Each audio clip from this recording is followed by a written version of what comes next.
करवा चौथ व्रत कथा। प्राचीन समय में वेद शर्मा नाम का एक विद्वान ब्राह्मण रहता था। उसके 7 बेटे और एक बेटी थी और वह बेटी अपने 7 भाइयों की बहुत लाडली बहन थी। भाई बहन हमेशा एक साथ ही भोजन करते थे। जब कार्तिक की चौथ आई तो बहन ने करवा चौथ का व्रत रखा। जब 7 भाई खाना खाने बैठे तो बहन को भी खाने के लिए बुलाने लगे।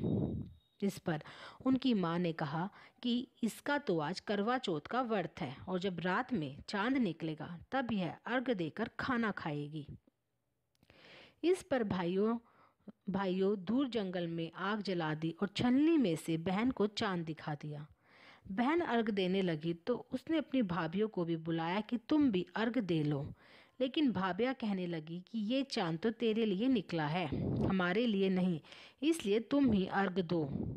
बहन ने जैसे ही पहला टुकड़ा तोड़ा तो उसके ससुराल से बुलावा आ गया कि उसका पति बीमार है। लड़की की माँ ने लड़की को कपड़े पहनने के लिए जैसे ही संदूक खोला तो सफ़ेद कपड़ा ही हाथ आया और 3-4 संदूक खोलने पर भी सफ़ेद कपड़े ही सामने आए तो उसने वही पहनाकर जल्दी से भेज दिया और जाने से पहले उसे एक सोने का सिक्का देते हुए बोली कि रास्ते में सभी के पैर पड़ती जाना और जो तुम्हें सुहागिन होने का आशीष दे उसे ही यह सिक्का देना।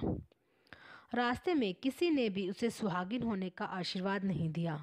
सभी ने यही कहा कि ठंडी हो, शीली हो, सब्र करने वाली हो, अपने भाइयों की बहनों भाइयों का सुख देने वाली हो। जब वह ससुराल के दरवाजे पर पहुंची तो उसकी छोटी नंद मिली। बहन ने उसके भी पैर छुए, जिस पर नंद ने कहा कि सीली हो, तुझे पूत हो, तुझे बेटे हो और मेरे भाई का सुख देखने वाली हो। यह सुनते ही बहन ने सोने का सिक्का अपनी नंद को दे दिया और अपने पल्ले में गांठ बांध ली। अंदर जाने पर उसकी सास ने कहा कि ऊपर कोठरी है, वहां जाकर बैठ जा। और जब वह ऊपर गई तो उसने देखा कि उसका पति मरा पड़ा है। पति को लेकर वह पड़ी रही और अपने मृत पति की सेवा करती रही। उसकी सास दास दासियों के हाथ बची कुची रोटी भेज देती थी। इस तरह अपने पति की सेवा करते उसे 1 साल हो गया। करवा चौथ का व्रत फिर आया। सभी सुहागिन स्त्रियों ने नहा धोकर करवा चौथ का व्रत रखा, सिर धोया, हाथों में मेहंदी लगाई और 16 श्रृंगार किए। सभी ने सुहाग के नाम की नई चूड़ियां पहनी। बहन यह सब देखती रही। एक पड़ोसन ने कहा कि तू भी करवा चौथ का व्रत कर ले। तब वह बोली कि मैं कैसे व्रत करूं। इस पर पड़ोसन बोली कि चौथ माता सब ठीक कर देगी। पड़ोसन के कहने पर उसने भी व्रत रख लिया। कुछ देर में करवे बेचने वाली आई और आवाज़ लगाने लगी कि करवा लो भाइयों की प्यारी, करवा लो, दिन में चांद उगाने वाली, करवा लो, ज़्यादा भूख की मारी, करवा लो। बहू ने आवाज़ लगाई कि एक करवे वाली, मुझे भी करवा दे जा। इस पर वह बोली कि मेरी दूसरी बहन आएगी, वह तुझे करवा देगी। दूसरी बहन आई तो वह आवाज़ लगाने लगी, करवा लो भाइयों की प्यारी, करवा लो, दिन में चांद उगाने वाली, करवा लो, ज़्यादा भूख की मारी, करवा लो। बहू ने आवाज़ लगाई कि एक करवे वाली, मुझे भी करवा दे जा। इस पर वह बोली कि मेरी दूसरी बहन आएगी, वह तुझे करवा देगी। इस तरह से 5 बहनें आई। सभी ने यही कहा कि मेरी बहन करवा देगी। जब छठी बहन ने करवों के लिए आवाज़ लगाई तो उसने कहा कि हमारी 7वीं बहन आएगी, तुम उससे करवा लेना। तुम उसके रास्ते में कांटे बिखेर देना, उसके पैर में कांटा चुभ जाएगा जिससे वह बहुत चिल्लाएगी, तो तुम सुई लेकर उसका पैर पकड़कर जबरदस्ती कांटा निकाल देना। जब वह तुम्हें आशीर्वाद देने लगे तो तुम मुझसे करवा मांग लेना। करवे लेकर तुम व्रत का उद्यापन करना, जिससे तुम्हारा पति ठीक हो जाएगा। उसकी सारी बातें सुनकर उसने वैसा ही किया और कांटा चुभने पर उसे निकाल भी दिया, जिससे उसने बहू को आशीर्वाद दिया। बहू ने उसके पैर पकड़ लिए और कहा कि तुमने मुझे आशीर्वाद दिया है तो मुझे करवे भी देकर जाओ। करवे वाली बोली कि तुमने तो मुझे ठग लिया। यह कहकर चौथ माता ने उसके आँख से काजल, नाखूनों से मेहंदी, मांग से सिंदूर और छोटी उंगलियों का छींटा दिया। साथ ही करवे भी दे दिए। करवे लेकर बहू ने व्रत रखा और उद्यापन भी किया। यह सब होने पर उसका पति भी जीवित हो गया और कहने लगा कि मैं तो बहुत सोया। तब उसकी पत्नी ने कहा कि तुम सोए नहीं, 12 महीने से मैं तुम्हारी सेवा कर रही हूँ।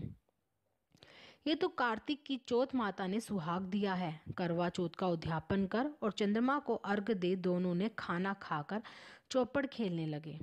कुछ देर में उसकी सास ने दासी को तेल में बना खाना बहू के लिए भेजा। दासी ने आकर देखा कि वह दोनों तो चौपड़ खेल रहे हैं। वह उल्टे पैर लौट आई और जाकर सास से कहा कि महल में तो बहुत रौनक लगी है, आपके बहू बेटे तो चौपड़ खेल रहे हैं। यह सब देख सास देखने आई और देखकर बहुत खुश हुई।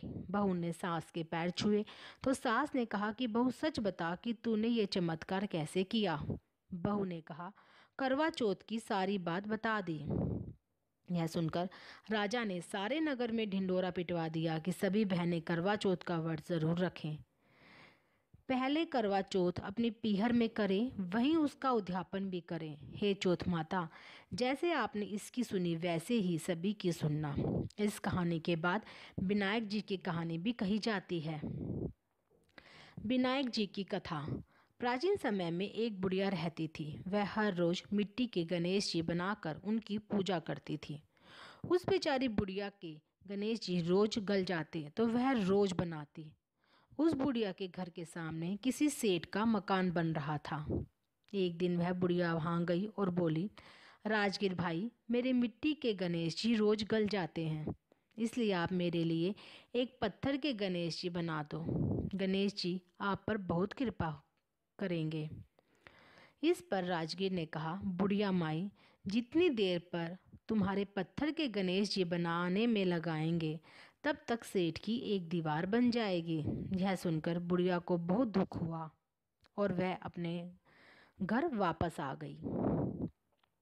राजगीर सेठ जी की दीवार बनाने में लग गया, लेकिन एक दिन बीत जाने पर भी दीवार पूरी नहीं हो पा रही थी। जब भी दीवार को बनाने लगते वह टेढ़ी हो जाती थी। शाम को सेठ जी आए और कहा कि आज कोई काम नहीं हुआ। इस पर राजगीर ने बुढ़िया वाली बात सेठ को बताई।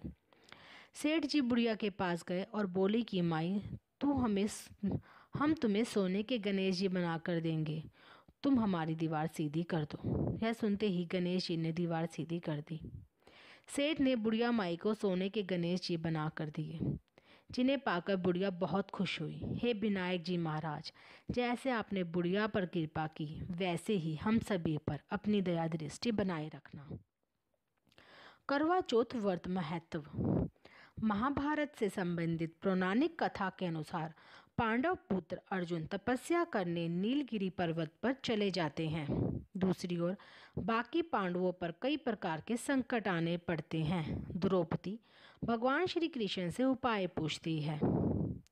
यह कहते हैं कि यदि वह कार्तिक कृष्ण चतुर्थी के दिन करवा चौथ का व्रत करे तो इन सभी संकटों से मुक्ति मिल सकती है। द्रौपदी विधि विधान सहित करवा चौथ का व्रत रखती है, जिससे उनके समस्त कष्ट दूर हो जाते हैं। इस प्रकार की कथाओं से करवा चौथ का महत्व हम सबके सामने आ जाता है।